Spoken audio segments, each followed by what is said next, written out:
Hey guys, doing? I'm back here for the third video in my October Horror Fest series. Now I wanted to go ahead and do this video in the middle of the week because I've watched a lot of movies already since it's the last week before Halloween, and I wanted to go ahead and do a video now. I will be doing another video at the end of this week talking about all the other films that I've watched, and I do plan on watching a lot more films since it's getting closer to, it's the week right before Halloween, and I'm just trying to watch, just as many horror films as I can, while at the same time juggling real life and stuff like that. But yeah, I'm going to go ahead and get started. And the first two films I'm going to talk about are two films from the Halloween franchise. Now, I'm actually doing something different this year. I thought it would be a fun idea to watch all the Halloween films, all the original 8 Halloween films in reverse order, starting off with Resurrection and ending with the original.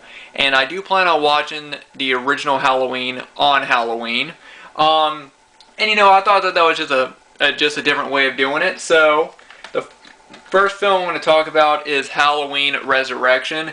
Now, this is one of the most hated films in the Halloween franchise, but I actually do enjoy it. I saw this movie in theaters, and when I first saw it, I didn't really see anything wrong with it. But after I watched it again, I do understand why people don't like it.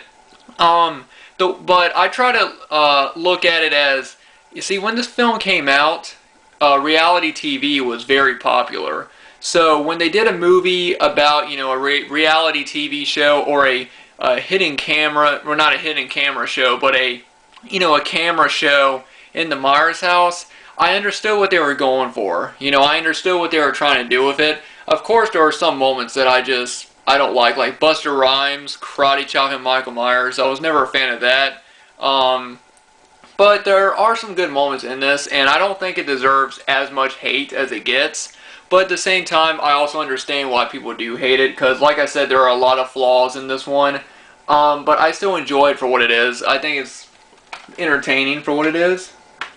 Now this next one is Halloween H2O. Now this is one of my favorite sequels in the series. I think it's one of the best. I really do enjoy the idea of, Michael coming back for Laurie's son in this one, and of how Laurie, she changed her name and faked her death, and she came back in this one. Now, I noted I know that this movie was supposed to be like Halloween 3 in a way, where they skipped over the events of Halloween 4 to 6. But there are some things in this one that do connect this one with Halloween 4, 5, and 6.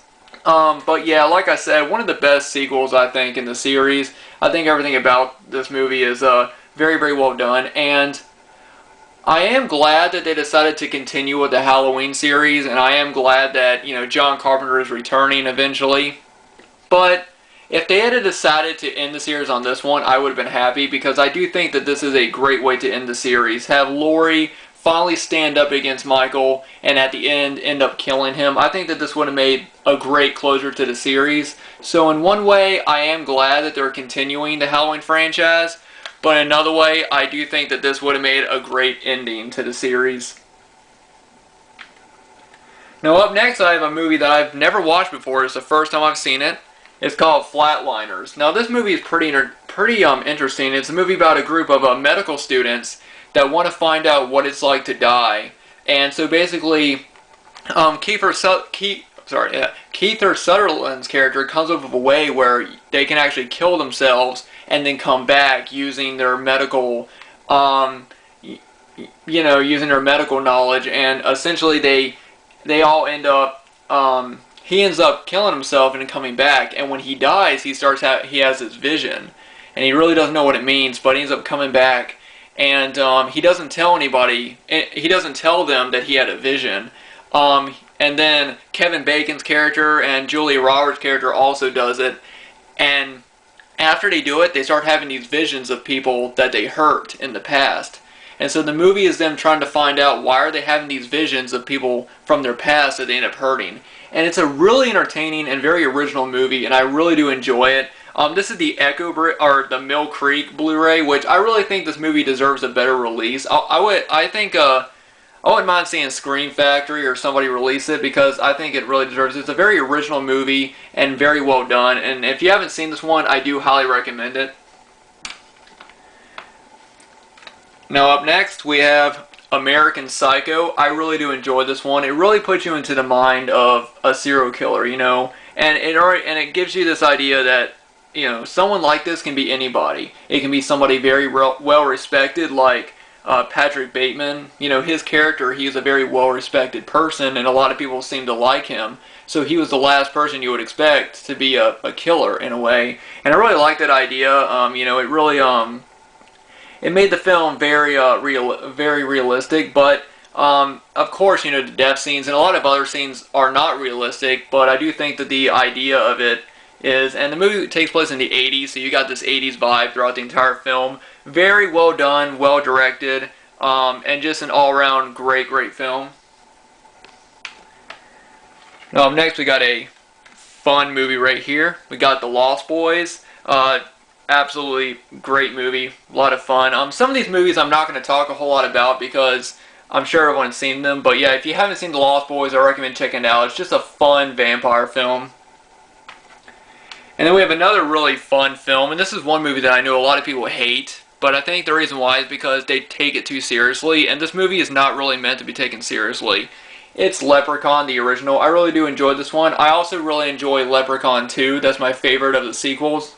But yeah, I always have fun with this movie when I watch it.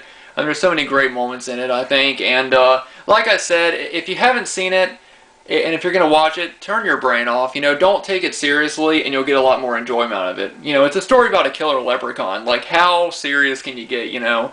But it's always been a fun one.